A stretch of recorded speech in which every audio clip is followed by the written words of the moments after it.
Yes, on est là. C'est la réponse. Il est temps de répondre. Le temps est passé, on a vu les réactions, les choses se sont faites, on a vu des panneaux qui ont été repeints. Voilà, la peinture a disparu. Par contre, les faits, quels sont les faits? Tout est faux, quasiment là. C'est de la fabulation, de diffamation. Cheikh Boudou, un vendredi après-midi, je le vois à ma grande surprise en train de mettre mon prénom et mon nom en grand sur des panneaux qui sont sur un axe principal, c'est l'artère de la Guadeloupe, en train de m'afficher, de me lyncher publiquement. Il se trouve que Dieu merci, je passe à ce moment-là. Donc pour éviter l'affrontement, moi je vais effacer mon nom, je suis dans une surprise, je comprends pas. Poum, au bout de 2-3 panneaux, je fais comme voir monsieur Cheikh Boudou qui débarque sur moi, qui arrive, qui bloque ma portière.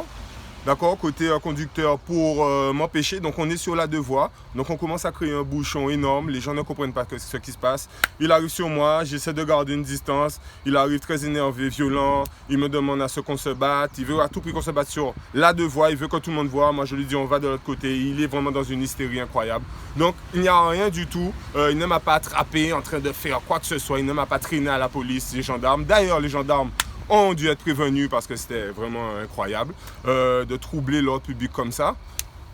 Les gendarmes sont venus, mais vous savez quoi? Moi, j'ai dû d'ailleurs me débattre parce que j'ai voulu partir, comme on discutait trop là. J'ai voulu partir en passant du côté passager. M. Cheikh Boudou est passé du côté conducteur, a tenté à tout prix de m'empêcher de partir en me bousculant, en me cognant, en tenant mon volant et finalement en arrachant carrément ma clé que j'ai cru qu'il était dans sa main. Finalement, c'est arraché par terre. On a discuté. Eh bien, les gendarmes sont arrivés. Vous savez quoi? Eh bien, Cheikh Boudou, il a tout simplement pris la fuite. Il est parti. Moi, je suis resté sur place. On m'a interrogé, j'ai dit que je viens de me faire agresser et que l'individu est parti. Eh bien, on était au niveau des panneaux d'avant d'Arty. Il a été contrôlé jusqu'au niveau de Blachon, au niveau avant le poste de gendarmerie. D'accord? Moi, les gendarmes m'ont invité à venir parce que je suis la victime. Je suis accusé sans aucune preuve. Il n'y a encore eu aucun... Il n'y a rien du tout. C'est pas il y a encore eu, il n'y aura pas, il n'y a rien. Ce sont des panneaux publics. C'est complètement à la disposition du peuple et c'est fait pour les jeunes graffeurs. Ça a été mis à disposition par la région Guadeloupe. Vous comprenez ça? C'est l'argent public, c'est votre argent à la Guadeloupe qu'on a mis là pour nos jeunes Guadeloupéens pour qu'ils fassent des belles œuvres, des beaux graffitis pour nous, pour vous. Et c'est du graffiti. Eh bien, voilà. Donc les gendarmes m'ont invité à venir au poste de gendarmerie. Eh bien, j'ai accepté, je suis allé, j'ai constaté que M. Cheikh Boudou, lui, a pu avoir une sorte de faveur et a pu se rendre chez lui afin de récupérer un ordi. Bon, bref, je vous passe un peu tout ça pour vous montrer qu'il y a du favoritisme dans tout ça et que le Cheikh Boudou, que tout le monde pense zen, calme, aimant la Guadeloupe, ben, je pense que vous pourriez interroger beaucoup de graffeurs et d'individus qui l'ont côtoyé et qui vous diront que ben, les masques tombent, hein. Les masques doivent tomber parce qu'en fait, l'argent, tous ces gros montants, je pense que ça peut monter à la tête de tout un chacun et je pense qu'il en fait partie, à savoir après qu'est-ce qu'il veut en faire, comment il développe pour la Guadeloupe, ça, je pense que c'est à vous les fans d'aller lui demander, lui dire mais finalement, quand tu fais 1 million, combien d'argent tu touches? 20, 30 000, 40 000, ok, et tu fais quoi avec cet argent-là? Tu as fait des embauches, tu as fait des trucs, tu fais de l'insertion. Bon, ça c'est à voir, à vérifier, moi je vous dis que non. Il fait ses projets seul, il fait ses petites affaires. Et au niveau du graffiti, il est complètement dérespecté parce qu'il nous dérespecte. Il est également en contrat avec la région Guadeloupe afin de pouvoir nettoyer les graffitis et tout ce qu'il y a autour. Donc en fait, il a vraiment 2 visages. Donc ça, il faut savoir que ça ne se fait pas. Il y a un code d'honneur. Cela dit en passant, je ne vois pas pourquoi ça irait jusqu'à lyncher quelqu'un sur la place publique, se permettre d'être un accusateur et ensuite, derrière ça, de propager des histoires. On va arriver à Matrix parce que les faits étaient qu'il y avait Cheikh Boudou, sa femme, M. Chicanos et sa femme et moi. On était 5. Et je vois que M. David Eros fait un commentaire sur une histoire qui s'est passée à Matrix. Matrix, c'est très simple. Je discute avec Cheikh Boudou. Des paroles commencent à monter. Moi, je le vois s'énerver. Moi, je lui explique que le mouvement que je fais, c'est du graffiti. Je suis un défenseur de graffiti. Et lui, il m'explique qu'il ne faut pas, limite, jouer dans son travail. Donc, il s'énerve. Et puis voilà, il me tient par le col. Il me dit que si je veux toucher à ses affaires, qu'il m'emmène dans un endroit et qu'on va régler ça. Voilà. Donc, moi, je vous assure que le zen, celui que vous avez peut-être vu dans l'émission de Brevet Jimmy, en train de faire de la méditation dans la montagne alors qu'il pleut, je vous déconseille. Mais bon, il se présente comme un défenseur de la zen attitude, régler les problèmes avec l'amour et tout. Est-ce que vous pensez que c'est ce qu'il a fait là, concrètement dans l'action? Il a vu ça, il n'a pas essayé de me joindre, il n'a pas essayé de rentrer en contact avec moi par Facebook. Il y a plein de réseaux maintenant pour se connecter rapidement. Il peut appeler un ami. Non, rien du tout. Paf, il est arrivé. Il a vu, il a dit, ok, il va mettre mon nom. Ce qui me permet de vous dire aussi, ce côté un peu serpent qu'il a, c'est qu'il y avait 5 panneaux avec 5 personnalités dont on pourrait discuter la crédibilité au niveau de leur action et de leur représentation de la Guadeloupe. Est-ce que la Guadeloupe, c'est du business? Est-ce que la Guadeloupe, c'est faire une émission pour parler des Noirs autour de... Non, c'est quoi vraiment être We Love Guadeloupe, représenter la Guadeloupe? C'est ça qu'il faut voir. Donc voilà, tout ça pour vous dire que les 5 panneaux avaient des personnalités. Monsieur Drumeau, bien gentil, mais c'est louer la casa, c'est faire des mouvements et tout. Bon, je ne vois pas le rayonnement, moi, à l'international, ni même caribéen. Et ce que je veux vous dire, c'est que finalement, ces 5 panneaux, on arrive à un 6e panneau qui n'a rien à voir, qui sont 2 graffeurs qui ont fait justement leur graphe. Et M. Cheikh Boudou, pour pouvoir semer la discorde, comme il aime si bien le faire, M. Jimmy Lynch, eh bien, vous savez quoi? Il a repeint ce 6e panneau. Les gars n'ont rien fait, n'ont rien à voir dans l'histoire. Et c'est là qu'il a écrit « Qui est Ludovic Francius ?» Donc là, c'était vraiment la grande question, vous interrogez. Qui je suis? Je suis un jeune de 35 ans, j'ai un diplôme d'ingénieur, j'ai beaucoup d'aspirations pour mon île, je suis un passionné de graffiti, je fais des projets, je travaille avec des entreprises, de grandes entreprises en Guadeloupe. J'ai certainement pu perdre des clients ou avoir une mauvaise réputation à cause d'une accusation complètement inventée. Et je travaille, j'ai une association qui est pour l'insertion des jeunes. J'ai eu beaucoup de difficultés avec les politiques. Et tout ça pour vous dire que moi aussi, je fais de l'argent avec le graffiti. Donc je ne suis pas en train de vous dire qu'il faut cracher sur l'argent de graffiti, mais je dis juste le graffiti a aussi des codes d'honneur et une valeur. Donc quand quelque chose est fait pour du graffiti, c'est pour du graffiti. Donc ça pour vous dire qui je suis un peu un défenseur du graffiti, contrairement à M. Jacques Boudou qui est un éradicateur du graffiti. Donc, à partir de là, ça me permet aussi de vous parler de ce qu'on appelle le copinage. Et quand M. David Eros est mis sur ces panneaux, je pense que derrière ça, une réflexion de 2 semaines après les faits, parce que je ne sais pas pourquoi il est là, sachant qu'il y a M. Chicanos qui est mis avant et M. Landrezo qui sont mis avant, qui restent des mois, qu'ils n'ont pas touché, et puis 2-3 mois après, M. Boudou décide de rajouter 3 personnes. Et là, il se passe ce qui se passe.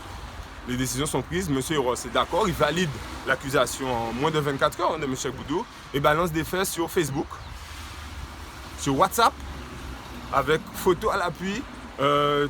Tu parles de des communes de résidence, ça te permet de parler du travail de mon père. Tu rentres dans des histoires qui n'ont rien à voir. C'est ma vie privée à ce moment-là, tu vois. Je pense que toi, quand ton panneau est touché, je ne vois pas encore ta vie privée atteinte.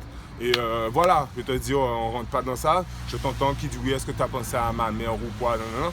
Mais je pense qu'elle va voir ça un moment, elle va se dire, ah bon, ça fait, mais est-ce que toi tu as pensé à ma mère qui se dit là, mais attends, on accuse mon fils, on met son image, on balance des propos, et puis en plus, elle entend, on t'a à l'œil maintenant. Tu sais qu'on est en Guadeloupe. En Guadeloupe, on est un petit mal. Hein. On est en Guadeloupe, c'est une île où si tu te respectes pas un minimum pour comprendre qu'il faut savoir se taire, fermer son clapet, pas dire d'autres bitins, tu vois, et traiter les gens de chiens. Parce que tu entraînes après des commentaires de Marco, de faux, man. Tu crées une discorde. Eh bien, tu sais quoi, il y a ce qu'on appelle en Guadeloupe, les gens aiment se venger. Il y a une vengeance qui peut se faire. Pas moi, peut-être un membre de ma famille, peut-être un ami. Tu sais, il y a des gens qui m'aiment, il y a des gens qui t'aiment, donc ils vont vouloir nous défendre. Donc si on commence à s'attaquer comme ça ouvertement, tu aurais pu entrer en contact avec moi aussi. Je vais me joindre, savoir qu'est-ce qui se passe. Bref, c'est pas fait. Ainsi sont les choses. Maintenant, il faut régler ça. Et derrière ça, tu rentres dans des débats qui sont autres que le graffiti. Tu vas dans la culture, tu accuses Vim, te permet de traiter des acteurs du carnaval, des mamans, tu les traites de coqueuses. En fait, en gros, tu te mêles de ceux qui ne te regardent pas. Les gens, ils font ce qu'ils veulent. C'est comme si on commence à regarder tes vidéos, on te dit, mais peux-tu te taire parce que ce que tu racontes, c'est ridicule. Non, tu veux avoir ta liberté d'expression. Par contre, il y a des codes d'honneur, il y a des choses. On ne dit pas, c'est mal, c'est tout. Donc, filtre-toi, filtre-toi. Mets-toi un moment sur pause parce que ça va t'arriver en fait. Si tu ne te limites pas, l'abus en tout nuit. Donc même l'abus de parole, même l'abus de post sur Facebook, même l'abus de vérité, ça peut nuire. Alors calme-toi, moi je pense, la meilleure chose qu'il faudrait entendre. Tu n'es pas rentré en contact avec moi, tu ne cherches pas le love. Je ne pense pas que tu sois quelqu'un qui agisse comme ça. Moi je cherche le love, love. Ça m'arrive, j'appelle la personne, je discute, je règle le truc, on essaie de trouver on règle ça autrement que sur la place publique, sur Facebook, sur... C'est mal, tu nommes mon prénom et mon nom. Ça n'a pas fait. Ça n'a pas qu'à fait. Ok? Donc, à partir de là, il y a des conséquences à ce qu'on fait. On assume. Moi, j'assume. Vous assumez maintenant. Donc, ainsi sont les choses. On a aussi des dossiers qui disent que tu es en procès là pour incitation à la haine raciale. Donc, au final, quand je regarde David Eros, je vois que ça fait pas mal de points assez négatifs. Hein. Tu veux que le peuple aille vers le positif, pourtant dans tes actions, tu es négatif. D'accord? Pour ne pas dire fuck up. Donc, à partir de là, les conseillers sont mauvais payeurs. Ça veut te dire, fais tes petites vidéos dans ton coin, ne nomme pas mon nom, ne nomme pas mes affaires, ne traite pas la Guadeloupe de peuple de merde. Tu vas respecter la Guadeloupe parce que justement, si on se dénigre entre nous, comme tu es en train de le faire, ben c'est comme ça qu'on va descendre. Alors que si au contraire on se dit, oh, mon frère, tu as fait une erreur, viens, je vais t'expliquer en quoi je trouve que c'est une erreur. Demande ta version, ok, on trouve une entente, discussion. Peuple de merde, je pense que entre guillemets, c'est toi le parolier de merde. Parce que les idées que tu propages, si c'est la haine raciale, man, si c'est les gens qui ont décidé de faire un coup de dénuder, s'amuser, c'est l'amusement, c'est une période où on est fait, c'est pour se défouler.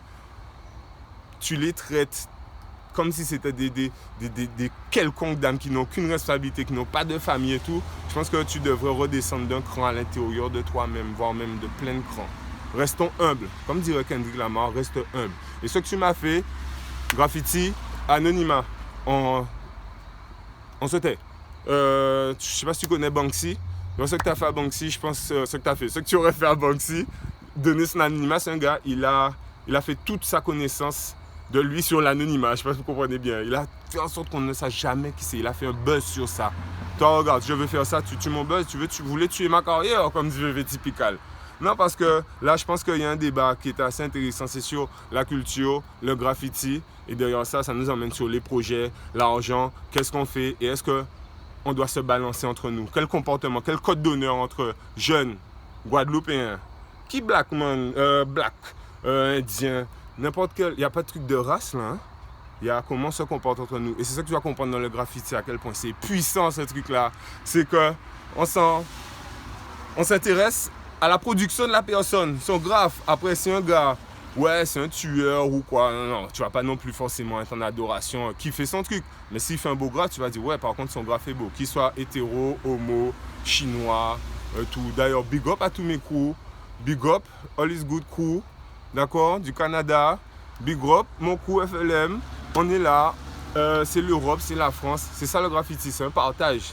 D'accord? Et bien, moi, ce que je vois, c'est que nos artistes en Guadeloupe, je ne vois pas beaucoup de partage. J'ai l'impression que vous êtes tous dans votre petit cocon, dans votre petite bulle et que vous mangez votre gros fromage tous ensemble. Donc, à partir de là, moi, je dis big up Guada. Pas ni pense à faire un chien, il n'y a pas de chien. On respecte les gens, on parle bien et on va voir ce qu'il en est.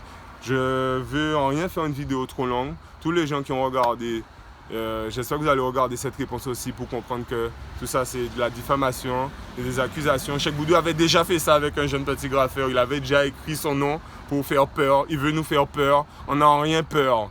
D'accord? Et que maintenant, tout est sur la place publique, populaire, comme dirait Missé Sadiq. D'accord? Et j'ai fait cette réponse parce que qui ne dit mot consent. Et donc, il fallait répondre. Parce qu'on parle de ça. Big up Guada.